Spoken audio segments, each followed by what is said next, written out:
you is, the Doctor is played by Matt Smith. Thank you for coming. Like, that's pretty much all we're allowed to say.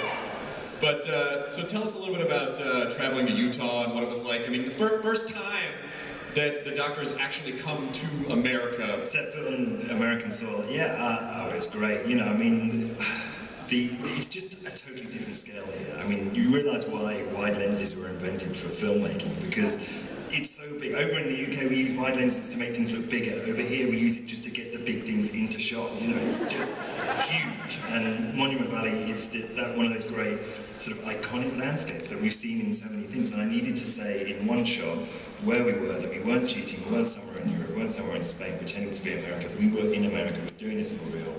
And that's Monument Valley. You know? America's bigger on these?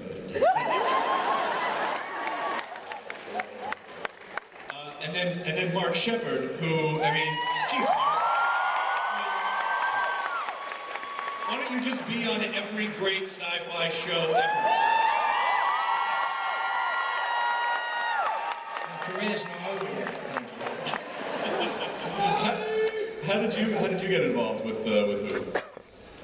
They asked me. And just like Toby, I jumped 35 feet in the air and said absolutely. And I mean, it's the gig of a lifetime. I've always wanted to be on Who, and as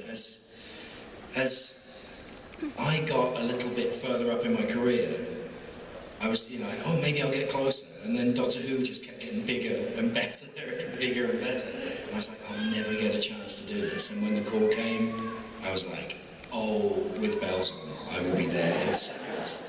And I nearly didn't get to do it. I was actually shooting Supernatural at the time. And,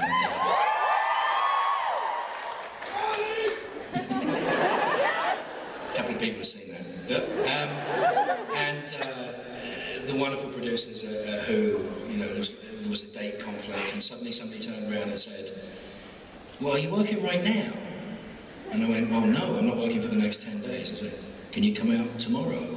And they flipped the schedule completely on their heads, and that's how we managed to do it. And the experience of a lifetime. Incredible, incredible experience. I mean, is there anything at all that you're allowed to tell us about your character?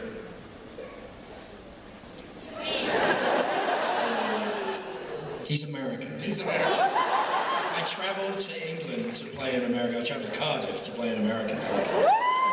Just came back to shoot here. It was like, well, I thought you were American, and then I was really worried. What have we done? It's like, hold on, he's got a funny voice. Yeah, I mean, I haven't seen any of this stuff yet either, so I have as much information as you guys have. So all I have is just the image of Nixon in my mind. It's like, there are no monsters. What a line. Just trying to figure out, like, what the hell is that about?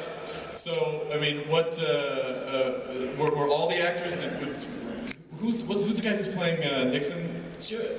Oh, it is Stuart. Yeah. He looks fantastic. He looks amazing. Yeah. He's currently doing Jersey Boys. He was on stage with Jersey Boys at the time. He goes back to the days of, he was around my dad. When my dad was working in London, he was always around that time as well. And I've known him indirectly for years. What a fantastic actor. And Nixon is scary. Yes. Talk about Stephen Moffat writing monsters. So Neil, you were not involved in the first two episodes, but I hear tell that you have written the fourth episode, which is entitled "The Doctor's Wife," which hopefully, well, and you have all this knowledge in your head that if I could just crack your brain open, I would be so satisfied. Are we getting some answers? Can you hint that we might get this answer about River that we keep wanting to know, or what's going on with your episode? Yeah, it's called The Doctor's Wife. Let's see, what can I tell you that I won't get into trouble for? Did I mention that it's called The Doctor's Wife? Yes. All right, good. Got that one down there. It's episode 4. It's on BBC America. On BBC America. It was going to be episode 11 of the last season. And, but I got this sad email as they started shooting the last season, where, or when they were actually getting up to the point where they would have been shooting my episode, which said, we've run out of money. And so we're going to make the lodger instead, because we can do that in a flat round the corner. And we can't make your episode in a flat round the corner. But we promise that we will actually spend the money on it in the next season. And they did. They took other episodes out around the back of the bike sheds and beat them up and took their dinner money. Excellent. They gave them to my episode. And the biggest, strangest thing I had to do on the rewrite was, of course, when it was going to be episode 11, Rory didn't exist. That was during Rory's transient, non-existing bit. So suddenly getting Rory back meant that I had to do a draft of the script, which was actually so much more fun. I was so grumpy at the idea of having to rewrite it, and then I discovered that I could write these great lines for Rory and Amy together, which I didn't have before. So,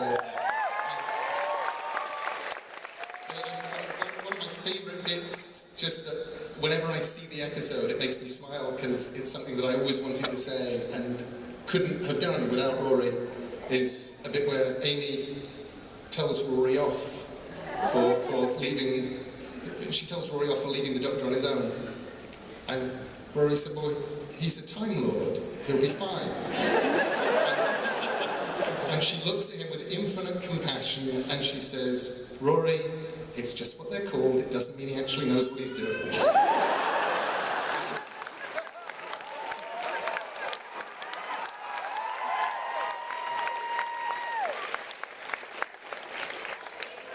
So how did each of you, what was your sort of affair with Doctor Who growing up, and like Toby, how did you first come across it? Oh, it was massive for me. I'm dyslexic and I didn't read, and I was really struggling at school.